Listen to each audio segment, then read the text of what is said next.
Assalamualaikum warahmatullahi wabarakatuh. Kita kembali jumpa di Bismillah Channel, dan kali ini kita akan memasak tongseng.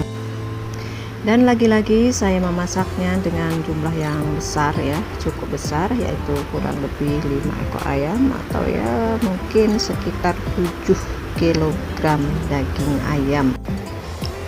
Dan tentu saja ayam adalah bahan utamanya, karena sesuai dengan namanya yaitu tongseng ayam.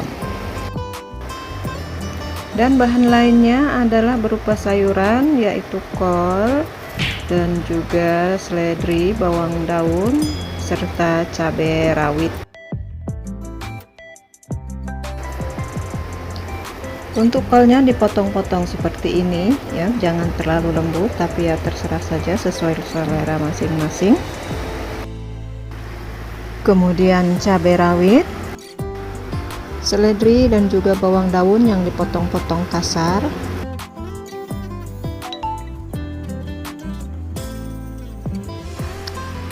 Dan ini adalah bumbu dasarnya, terdiri dari bawang merah, bawang putih, kemudian jahe, kunyit, cabai, kemiri, serai, dan juga laos yang sudah dikeprek, juga ada daun salam. Dan ini jumlahnya saya kira-kira saja, yang penting nanti rasanya pas. Berikutnya 3 sendok makan merica, 1 sendok makan lada putih, dan juga 1 butir buah pala, serta santan dari 3 butir kelapa berkualitas bagus ya, dipisah antara perasan yang pertama dan kedua. Sedangkan untuk kelapa yang biasa saja, tidak banyak santannya, mungkin ini memerlukan 4 atau 5 butir kelapa ya. Jadi karena ini kualitasnya bagus, jadi cukup 3 butir kelapa saja. Dan yang tidak kalah penting dalam memasak adalah garam serta penyedap rasa atau kaldu bubuk.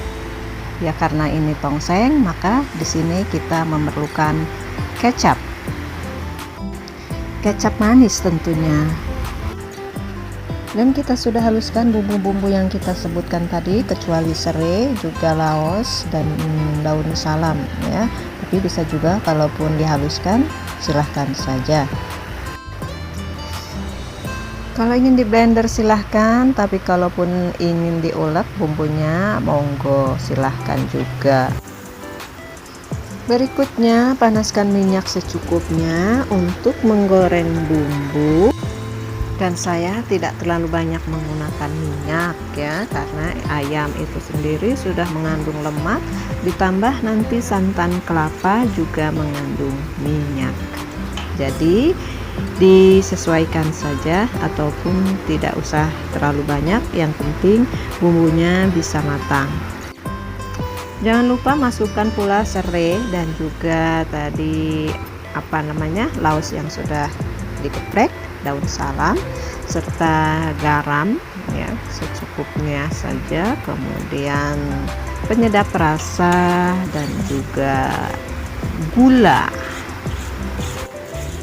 Dan kita lanjut untuk mengaduk-aduknya supaya tidak mutung sampai tercium aroma yang wangi dari bumbu tersebut. Dan ini adalah kebiasaan saya dalam memasak, yaitu mencampurkan semuanya ke dalam bumbu ya, seperti gula, garam, penyedap rasa ke dalam bumbu ya, karena menurut saya nanti begitu bahan utamanya atau ayamnya atau apalah ketika akan kita masak itu akan lebih meresap dan tidak menunggu waktu terlalu lama. Dan kalaupun hanya kurang sedikit-sedikit saja, itu hanya tinggal menambahkan ya. Jadi tidak terlalu lama kita menunggu supaya rasanya itu sampai meresap. Oke, bumbunya sudah masak, jom kita masukkan saja ayamnya. Kita aduk-aduk sampai merata, sampai semua bumbunya tercampur. Tapi kebayang nggak ya kalau tiap hari kita masaknya seperti ini ya, selalu banyak dan banyak. Memang kalau hanya dipikirkan itu rasanya melelahkan, tapi ternyata setelah dikerjakan ya biasa-biasa aja, tidak ada yang harus diresahkan ataupun dikeluhkan ya. Kalau tidak percaya ya dicoba aja.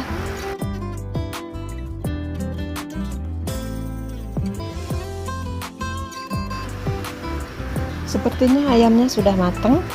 Yuk kita masukkan saja santannya. Yang pertama adalah santan cair ya. Santan cairnya dulu sampai secukupnya ya. Dan sekedar saran dari saya, ketika kita memeras kelapa jangan terlalu banyak airnya ya, terutama untuk ayam ya, karena ayam sendiri itu sudah banyak mengandung air ketika dia mulai matang. Jadi kalau kita terlalu banyak air ketika memeras kelapa, maka itu akan cair dan kurang kekentalannya. Setelah agak mendidih, kita masukkan santan kentalnya ya, disesuaikan dengan kebutuhannya ya.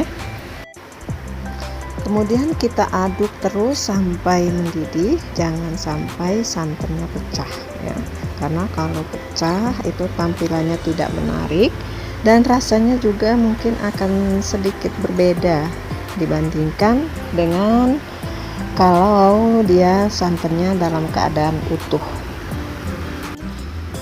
Mungkin ini hanya pendapat pribadi saya, tapi juga mungkin ada di antara bunda di sana yang satu pendapat dengan saya.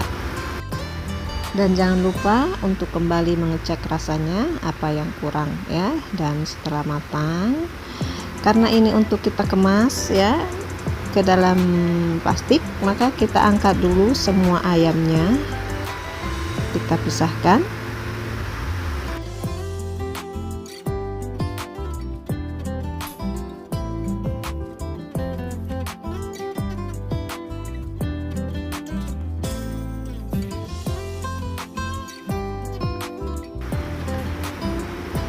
Setelah itu kita beri kecap dalam kuahnya secukupnya ya, sampai agak-agak kecoklatan. Kemudian kita biarkan sampai mendidih.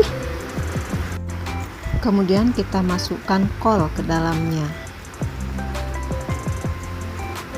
sampai selesai, dan kita akan masak sebentar saja. Oh ya, dan kol ini bisa diganti juga dengan sawi ya. Saya memakai kol, kenapa? Karena kalau sawi itu dia akan hilang atau terlalu lempes ya, habis, tidak terlihat, dan harus dalam jumlah yang banyak. Jadi kalau kol ini walaupun dia matang tapi dia tidak lempes. Kemudian tahap berikutnya kita masukkan cabai ya. Cabai ini akan membuat tongseng itu rasanya menjadi spesial ya, karena dari aroma cabai rawitnya yang setengah matang. Dan yang terakhir kita masukkan seledri bawang daun ke dalamnya. Kemudian kita aduk-aduk sebentar.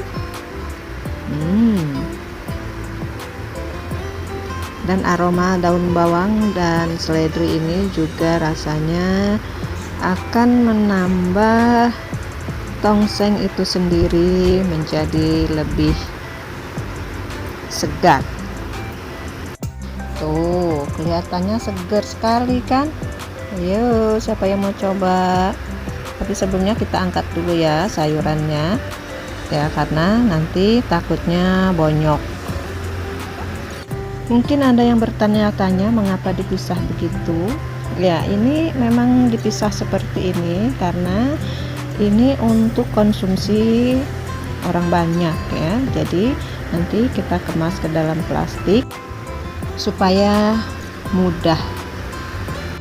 Karena kalau dicampur dari awal, selain kualinya tidak muat, itu juga akan menyusahkan kita ketika kita mengemasnya ke dalam plastik ya. Kita harus mengorek-ngorek, harus mencongkel-congkel, dan kemungkinan ayamnya menjadi hancur, dan juga sayurnya akan tetap terlihat segar. Tapi kalau hanya untuk konsumsi pribadi, kita juga membuatnya tidak akan sebanyak ini ya, mungkin hanya 1 ekor ataupun setengah kilogram ayam itu sudah cukup, dan tidak perlu kita pisah-pisahkan seperti ini ya. Cukup saja ketika kita akan memakannya, cukup kita memasaknya sayurnya dadakan. Dan kalau untuk konsumsi orang banyak ataupun untuk berjualan, saya pikir cara ini adalah cara yang paling efektif. Baik semuanya, itu saja sajian video kita kali ini. Semoga bermanfaat, dan terima kasih sudah menonton. Jangan lupa untuk subscribe, like, share, dan komen. Dan jangan lupa untuk selalu bismillah supaya berkah. Terima kasih. Wassalamualaikum warahmatullahi wabarakatuh.